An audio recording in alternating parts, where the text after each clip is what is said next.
All right, so it is the year-end wrap-up, and this is, I think, my final newsletter of 2023. If you've been following the newsletter long-term, there's been so many different versions, I feel like, of the newsletter over the years, from long-form text to just brief news updates. There was a period where we did just video updates. And if you'll indulge me, I'll talk a little bit about kind of what's been happening with the business, what's been happening with Good Advice, and what does it mean going forward for the newsletter. So this is December 20th. So we're wrapping up the last few days, the last few business days of 2023. And I hope you're doing well. I hope your business is doing well. A little bit about the newsletter. I started the newsletter 5 years ago, or maybe it was like 3 or 4 years ago. I can't remember.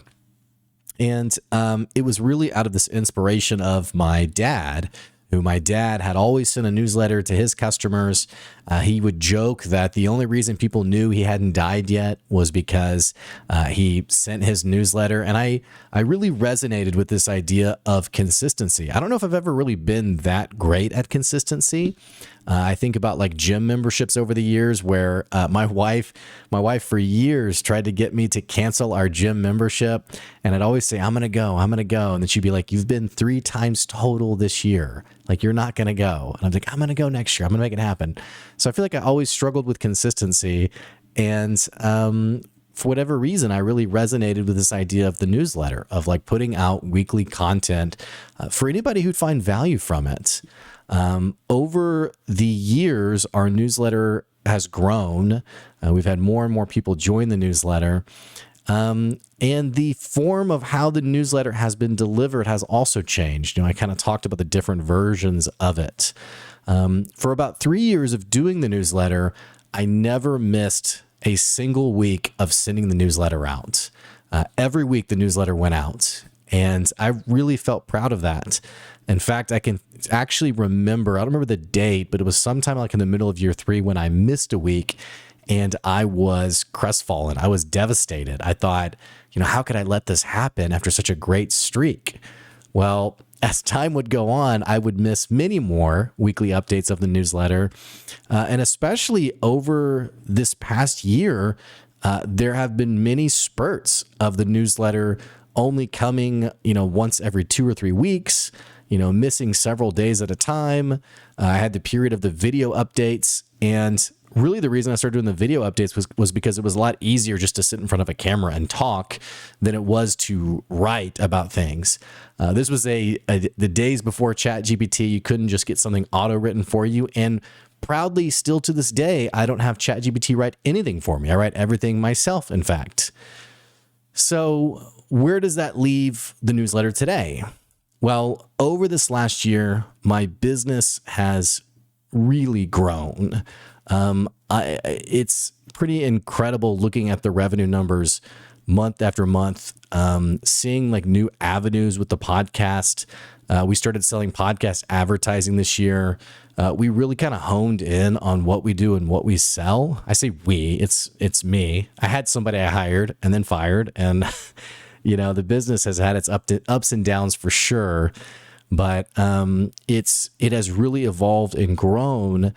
And I'm coming out of my 2 best months for the business ever. And I'm happy about that. I mean, it still is incredibly challenging. It's still incredibly hard. There are still months where I think to myself, how the heck are we ever going to make it? And there's months where I think, oh my gosh, this is going to be insane, right? It's like the highs and lows of entrepreneurship. All that to say, because these things have really grown and developed over the years, or rather over the last several months, it has frankly been really difficult to do the weekly updates with the newsletter. So all that to say, I would love in 2024 to get the newsletter back to a consistent weekly part of my rhythm, I guess. And that is my plan. It's my tentative plan. I'm not going to say I'm going to commit to it. I'm not going to go and throw out the New Year's resolution, because I just know that there are going to be weeks at a time where things get crazy and busy, and it's going to be hard to create that kind of stuff. And maybe if I was a smarter business person, all of these newsletters would just be automated. It would just be automated with content, and here you go, you have it now. But It's just never really been my style. I've kind of just always done things, honestly, as authentically me as possible. And that usually means me being the one behind the keyboard or behind the camera in this case. So all that to say, I did just publish an episode on my biggest takeaways for the podcast, or excuse me, my biggest takeaways for the business in 2023. And if you've been thinking about, like, if you could drill down the most important lessons in a year, you should check out that episode. Check out the Good Advice podcast on any platform. But to give you the spoiler of what I talked about, my advice for 2024 would be to really think about your offer, especially if you're in a business it's a highly saturated business. What do you offer? Is it clear? And is it different from what other people offer? I think that different term is something that's really hard for people to conceptualize because everyone loves to think that they are different. Like no one does it our way. And yet often in the customer's eyes, we're the same as everybody else. So it's worth thinking about as you start to marinate on, what do I want to do with my business? How do I want to innovate my business? All that to say, those of you who followed the newsletter, thank you so much. Those of you who have worked with me, again, thank you so much. I appreciate our partnership. Those of you who have promoted the podcast or listened to the podcast or bought advertising on the podcast or part of our Patreon on the podcast, that's been really fun and rewarding as well. So I do appreciate you. All that to say, I'm looking forward to 2024. I wish you well with your business as well. And that's this week's good advice. Have a great end to 2023. We'll see you next year.